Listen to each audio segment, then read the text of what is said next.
A quantidade é importante como uma presunção relativa. Aquela quantidade sem nenhum outro elemento não pode, uma pequena quantidade, uma quantidade razoável, sem nenhum outro elemento, não pode levar à constatação de que é tráfico só por essa pequena quantidade.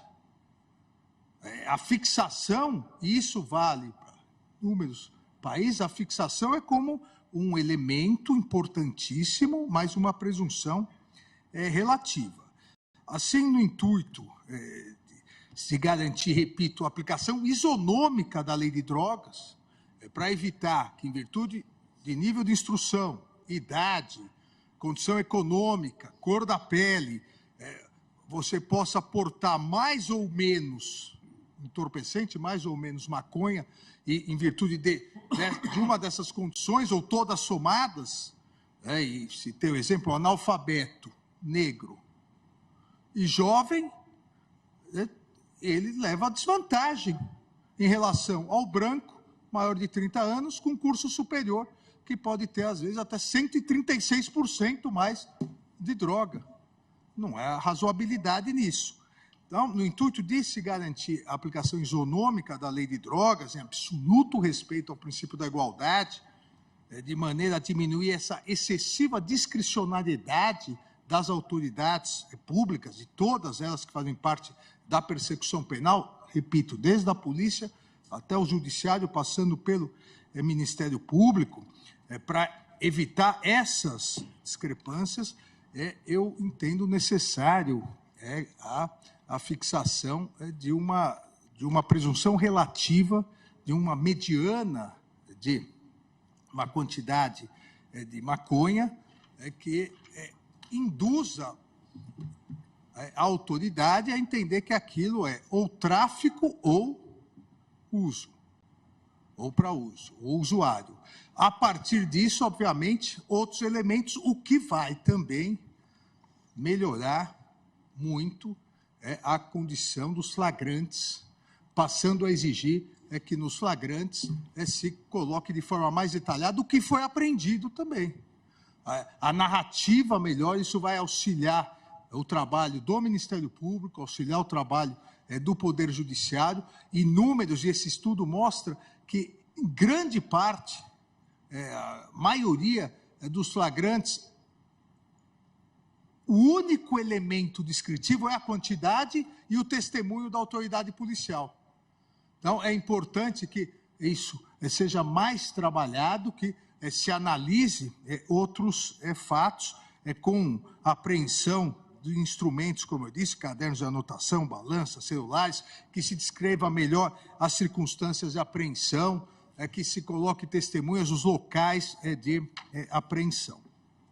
Dentro dessa ideia, presidente, e dentro desses requisitos de isonomia e razoabilidade, a fim de balancear melhor a questão da inversão do ônus da prova, para que o usuário não seja sempre considerado um traficante, mas também se tomar cuidado com a impunidade, para que o traficante não se aproveite disso, a premissa inicial é a fixação realmente de uma faixa ou uma quantidade de droga como uma presunção relativa. Dessa forma, presidente, eu indicaria, para que pudéssemos refletir e discutir, a fixação da seguinte tese.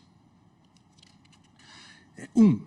Não tipifica o crime previsto no artigo 28 da Lei 11.343, de 2006, a conduta de adquirir, guardar, ter em depósito, transportar ou trazer consigo para consumo pessoal a substância entorpecente maconha. Ficamos só na maconha. Mesmo sem autorização ou em desacordo com determinação legal ou regulamentar. 2. Nos termos do parágrafo 2º do artigo 28 da Lei 11.343 de 2006, será presumido usuário aquele que adquirir, guardar, tiver em depósito, transportar ou trazer consigo de 25 a 60 gramas de maconha ou 6 plantas fêmeas. 3. E, obviamente, aqui nós podemos... de 25 a 60 é o que o estudo traz, mais isonomia ou mais razoabilidade. Então, dentro disso, é possível uma análise melhor. 3, a presunção do item anterior, que é exatamente, será presumido usuário aquele que tiver essa quantidade, a presunção do item anterior é relativa, não estando a autoridade policial e seus agentes impedidos de realizar a prisão em flagrante por tráfico de drogas, mesmo quando a quantidade de maconha for inferior à prevista no item 2, desde que, de maneira fundamentada, comprove a presença de outros critérios caracterizadores do tráfico de entorpecentes. Então, naquele momento do flagrante, a autoridade competente estava com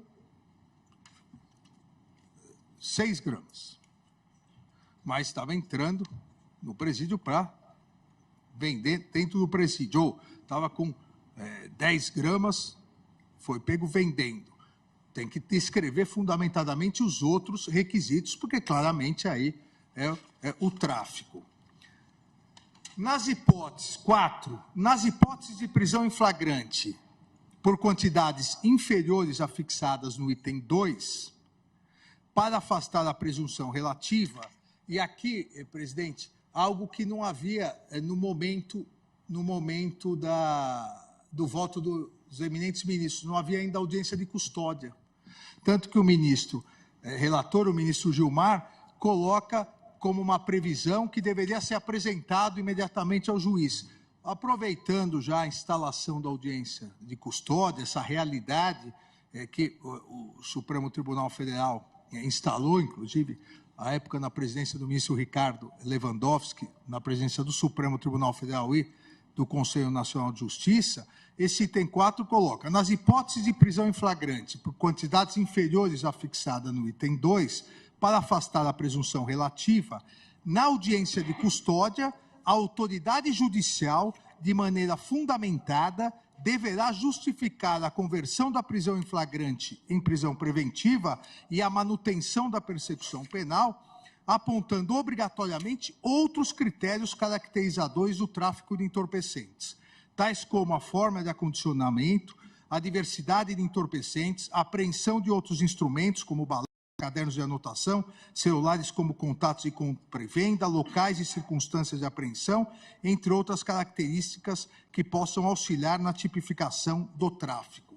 Ou seja, fora daquela presunção, quantidades inferiores, além da autoridade policial no flagrante ter que estabelecer, o juiz na audiência de custódia, para manter a prisão, convertendo em preventiva e manter a possibilidade do inquérito, a persecução penal, ele deve justificar.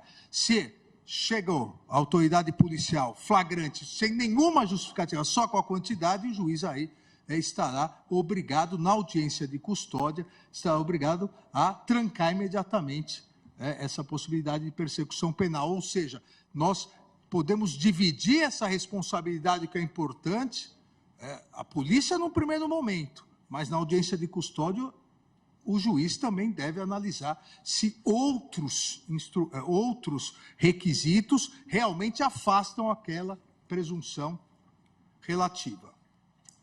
Eu incluo um item 5, nas hipóteses de prisão em flagrante por quantidades superiores a 25, nas hipóteses de prisão em flagrante por quantidades superiores a fixadas no item 2, na audiência de custódia, a autoridade judicial deverá permitir ao suspeito a comprovação de tratar-se de usuário.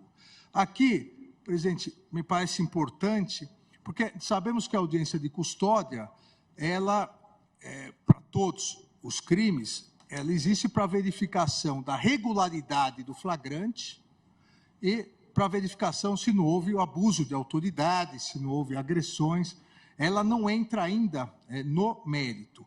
Nesse caso, como há uma presunção, da mesma forma que no caso de uma quantidade menor do que a prevista, o juiz deve fundamentar para manter a prisão, numa quantidade maior, do que a prevista e, consequentemente, o tráfico, deve dar possibilidade, mesmo que seja uma cognição inicial, mas uma possibilidade do suspeito comprovar ou apontar elementos de prova que demonstrem que dele se trata de usuário. Nesse caso, a audiência de custódia teria um plus, no caso do tráfico. Me parece que assim nós conseguimos equilibrar tanto a inversão do ônus da prova, quanto impedir o aumento da criminalidade, da impunidade. Então, essa tese que proponho para reflexão e discussão de todos.